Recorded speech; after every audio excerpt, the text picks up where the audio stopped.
நம்முடைய சிலபஸில் திருக்குறளில் கொடுத்துருக்கக்கூடிய அந்த 20 அதிகாரத்தில் 5 அதிகாரம் முடிச்சிட்டோம். நம்ம பார்க்க போகிற 6வது அதிகாரம் ஈகை. 6ஆம் வகுப்பு அதில் 2024வது பதிப்பு அப்படின்னு இருக்கும், மறுபதிப்பு.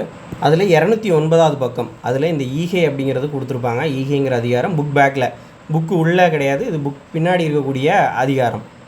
இந்த பிடிஎஃப் வந்து டெலிகிராமில் நான் ஏற்கனவே அப்லோட் பண்ணிட்டேன். இந்த 2024 எடிஷன் ஸ்கூல் புக்ஸ் அப்படின்னு அப்லோட் பண்ணியிருப்பேன். அதை நீங்கள் பார்த்து வேணால் டவுன்லோட் பண்ணிக்கோங்க. ஸோ இந்த ஈகை அப்படிங்கிற அதிகாரம் அப்படின்னா, ஈகைனா கொடுத்தல் அப்படிங்கிறதான் இந்த அதிகாரம். முதல் குறள், வரியார்க்கு ஒன்று ஈவதே ஈகை. வரியார் அப்படின்னா பொருள் இல்லாதவர். பொருள் இல்லாதவர், அந்த பொருள் இல்லாதவருக்கு ஒரு பொருளை கொடுப்பது. ஈகது அப்படின்னா கொடுப்பது. அப்படி கொடுக்கறதுக்கு பேர் தான் ஈகை. இல்லாதவங்களுக்கு கொடுக்கறதுக்கு பேர் தான் ஈகை. மற்ற எல்லாம் குறி எதிர்ப்பை நீரது உடைத்து. குறி எதிர்ப்பை போன்றது அப்படின்னு சொல்கிறாங்க. இந்த குறி எதிர்ப்பு அப்படிங்கிறது என்ன அப்படின்னா, நம்ம ஒருத்தங்களுக்கு செய்வோம், அதை திரும்பி அவங்க செய்வாங்க அப்படிங்கிற நம்பிக்கையில் செய்கிறது தான் குறி எதிர்ப்பு. ஒரு பொருள் கொடுத்து அதே அளவு திரும்ப வாங்குறது தான் என்னது, குறி எதிர்ப்பு அப்படிங்கிறது. ஒரு வீட்டுக்கு 500 ரூபா செய்வோம் அப்படின்னா திரும்ப அவங்க 500 ரூபா நம்ம கொடுத்துருவாங்க அப்படின்னு செய்கிறது தான் அந்த குறி எதிர்ப்புன்னு சொல்லுவாங்க. அது ஈகை ஆகாது, ஏன்னா திரும்ப நமக்கு அது வரும். அப்போது நமக்கு திரும்ப வராது, யாரோ ஒரு கஷ்டப்பட்டவங்களுக்கு கொடுக்கும்போது திரும்ப வராதுன்னு தெரிஞ்சும் கொடுக்கறதுக்கு பேர் தான் ஈகை அப்படின்னு வள்ளுவர் சொல்கிறார். ஈகைங்கிறது ஏழைகளுக்கு கொடுக்கறது தான், இல்லாத ஏழைகளுக்கு கொடுக்கறது தான். செய்வது எதிர்பார்த்து கொடுக்கறதுக்கு பேர் ஈகை அல்ல அப்படின்னு சொல்கிறாங்க. 2வது குறள், நல் ஆறு எனினும் கொளல் தீது. மேல் உலகம் இல் எனினும் ஈதலே நன்று. நல் ஆறு அப்படின்னா வழி.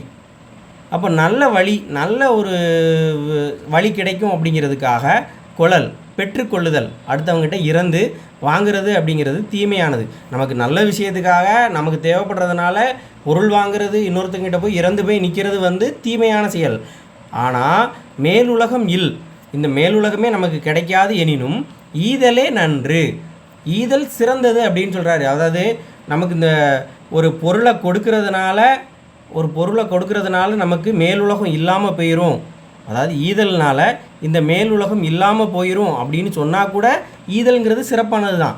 அப்படி நமக்கு அடுத்தவங்களுக்கு கொடுக்கறதுனால இந்த மேலுலகம் நமக்கு கிடைக்காம போயிடும் அப்படின்னா பரவாயில்ல, அது கிடைக்காம போகட்டும். ஆனால் நல்ல செயலுக்காக வாங்குறது அப்படிங்கிறதே வந்து தீமையான செயல். நமக்கு நல்லது பயக்கும், நன்மை பயக்கும்னு அடுத்தவங்ககிட்ட போய் பொருள் வாங்குறது தீமையானது. அப்போ ஈதல் அப்படிங்கிறது சிறந்தது அப்படின்னு சொல்கிறாங்க. அதாவது வீட்டு நெறி, நம்முடைய வீட்டு நன்மைக்காக அப்படின்னாலும் பொருளை வாங்குறது, அடுத்தவங்ககிட்ட போய் இறந்து வாங்குவது தீமை. வீடு இல்லைன்னா, அதாவது வீட்டு நெறிங்கிறது இது வந்து வீடு பேருன்னு சொல்லுவாங்கள்ல, அடுத்த வாழ்க்கை பேரின்பம், அந்த வீடு பேர் அப்படின்னு சொல்லுவாங்கள்ல, அந்த மேலுலக வாழ்க்கையை நமக்கு கிடைக்கலனா கூட கொடுக்கறது அப்படிங்கிறது நல்லது தான் அப்படின்னு சொல்கிறார். அடுத்து, இளன் என்னும் எவ்வம் உரையாமை ஈதல் புலன் உடையான் கண்ணே உள. இளன் அப்படின்னா இல்லை என்று ஒருத்தன், நான் இல்லை, இல்லாதவன் அப்படின்னு எவ்வம் உரையாமை, எப்போ அவன் சொல்ல வர்றானோ ஆனால் சொல்லலை, ஒருத்தன் நான் இல்லாதவன் அப்படின்னு சொல்லி பொருள் பெற்றுக்கொள்ள வரும்போது ஈதல் புலன் உடையோன் கண்ணே முளை. அவன் சொல்கிறதுக்கு முன்னாடியே ஈதல் கொடுக்கிறது யாருடைய பண்பு அப்படின்னா புலன் உடையான் கண்ணே உள, நல்ல குடியில் பிறந்தவனுடைய பண்பு அப்படின்னு வள்ளுவர் சொல்கிறாரு. ஒருத்தன் வந்து இல்லை அப்படின்னு சொல்லி தன்னுடைய துன்பத்தை சொல்லி பொருள் கேட்குறதுக்கு முன்னாலே கொடுக்கக்கூடிய குணம் யார்கிட்ட இருக்கும் அப்படின்னா, அவன் கேட்குறதுக்கு முன்னாடியே அவன் கஷ்டத்தை அறிஞ்சு கொடுக்கக்கூடிய குணம் நல்ல குடியில் பிறந்தவன்கிட்ட உண்டு அப்படின்னு சொல்லுவார். அடுத்து, இன்னாது இறக்கப்படுதல் இறந்தவர் இன்முகம் காணும் அளவு. இறந்தவர் அப்படின்னா ஒரு ஈகையாளன்கிட்ட ஒரு இறந்தவர் போய் கேட்குறாரு. இறந்தவர் அப்படின்னா அந்த கேட்டு பெற்றுக்கொள்வர், வந்து பொருள் கேட்டு நிற்கிறவர். அப்படி அந்த பொருள் கேட்குறவர் இன்முகம் காணும் அளவு சந்தோஷமாக சிரிக்கிறது எப்போ அப்படின்னா, இவங்க பொருள் கொடுத்த பிறகு தான் என்ன செய்வார், சிரிப்பார். அப்போது அந்த பொருள் கொடுக்குறது வரைக்கும், அவங்க வந்து பொருள் இவர்கிட்ட வாங்குகிற வரைக்கும் இன்னாது இறக்கப்படுதல், அவங்களுக்கு கொடுக்க முடியலையே அப்படின்னு இறக்கப்படுவாங்கல்ல, பாவம் அவங்க அப்படின்னு அவர் வந்து கேட்டு இவங்க பொருள் கொடுக்குற அந்த ஒரு குறிப்பிட்ட டைம் இருக்குல்ல, அவர் வர்றாரு, பொருள் கேட்குறாரு, கேட்டதை அந்த பொருள் கேட்குறத கேட்டுக்கிட்டே இவர் அவரோட கஷ்டத்தை கேட்டுட்டு நம்ம இவருக்கு கொடுக்கணும், இவருக்கு இல்லைன்னு கஷ்டப்படுறாரு அப்படின்னு அந்த இறக்கப்படுவாங்கல்ல, அதுவே வந்து ஈகையாளர்களுக்கு ரொம்ப துன்பத்தை கொடுக்கும் அப்படின்னு சொல்கிறாங்க. இவங்க கொடுத்துருவாங்க, கொடுக்கறதுக்கு முன்னாடி அவருடைய கஷ்டத்தை கேட்கக்கூடிய காலகட்டத்தில் அதுவே ரொம்ப துன்பத்தை கொடுக்கும் அப்படின்னு சொல்கிறாங்க. அதை தான் இங்கே சொல்லியிருக்காங்க. கேட்பவருடைய முகமலர்ச்சியை காணும் வரைக்கும் கேட்க விடுதல், அதை அவர் முழுவதையும் அவர் துன்பத்தை சொல்லும்போதே அது வந்து இனிமையாக இருக்காது. யாருக்கு? ஈகையாளர்களுக்கு அப்படின்னு சொல்கிறாங்க. அடுத்து 5வது குறள். ஆற்றுவார் ஆற்றல் பசி ஆற்றல், அப்பசியை மாற்றுவார் ஆற்றலின் பின்.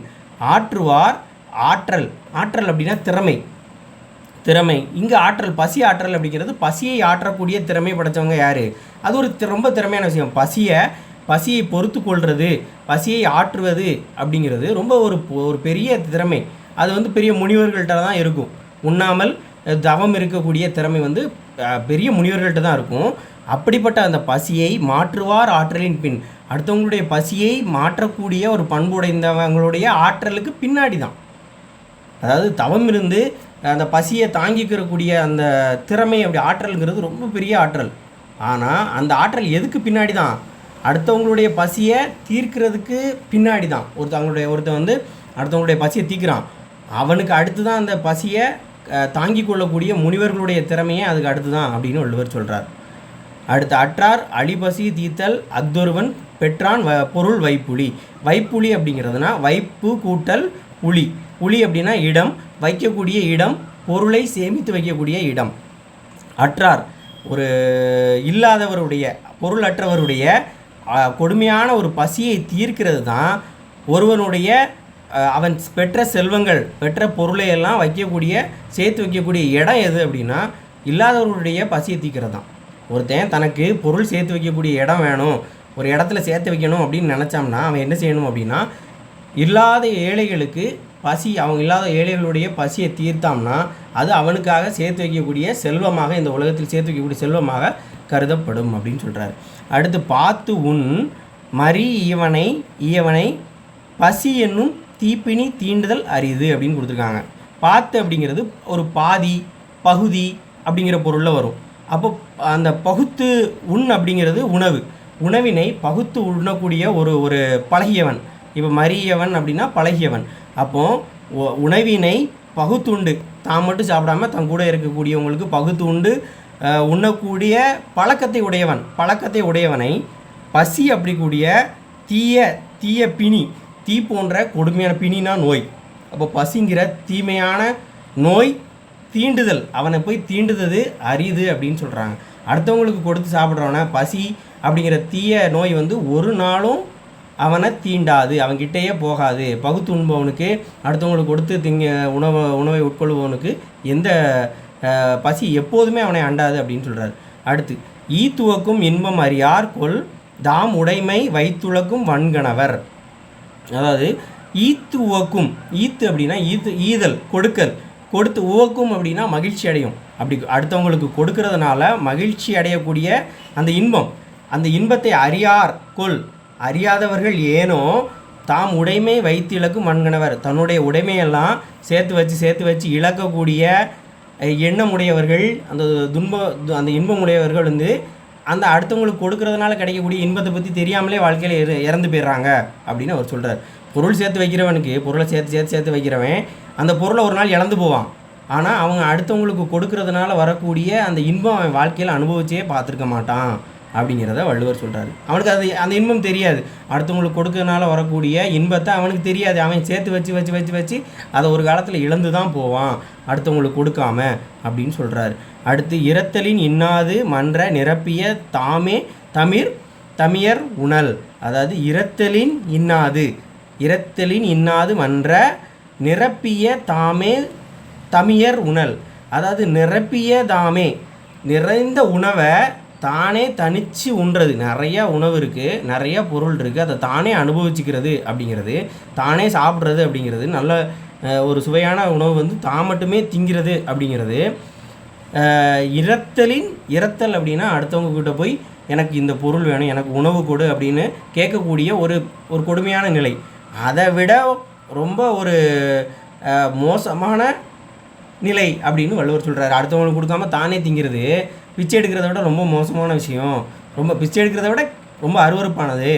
தானே சேர்த்து வச்சு தானே தனியாக யாருக்கும் கொடுக்காம அந்த உணவை நானே சாப்பிடணும் அப்படிங்கிற எண்ணம் உடையவர்கள் அடுத்தவர்கள்ட்ட இறந்து நிற்கக்கூடிய அந்த பிச்சை எடுக்கிறத விட மோசமான நிலையில் இருக்காங்க, அதை விட அருவருப்பானவங்க அப்படிங்கிறார். அடுத்து சாதலின் இன்னாதது இல்லை. சாதல் அப்படிங்கிறது இருக்கிறதுல என்னது, இன்னாதது, ரொம்ப விரும்பத்தக்காது, யாருக்கும் பிடிக்காது. சாவுறது அப்படிங்கிறது இருக்கிறதுல யாராலும் விரும்பப்படாதது.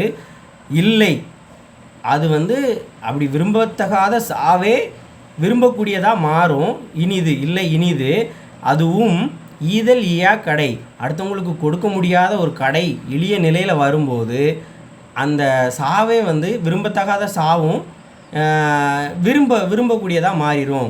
அடுத்தவங்களுக்கு கொடுக்கக்கூடிய முடியாத அந்த சூழ்நிலையில் சாவு கூட நமக்கு பிடிச்சதாக ஒரு விஷயமாக மாறிடும் அப்படின்னு வள்ளுவர் சொல்கிறார். ஒரு ஏழைக்கு உதவ முடியாத போது விரும்பத்தகாத சாவும் விரும்பத்தகதாக மாறிடும் அப்படிங்கிற ஒரு ஏழைக்கு உதவ முடியலைன்னா இருந்தால் என்ன, அதுக்கு செத்து போகிறதே மேல் அப்படிங்கிற மாதிரியான குறளை வள்ளுவர் சொல்லியிருக்கிறார். நன்றி.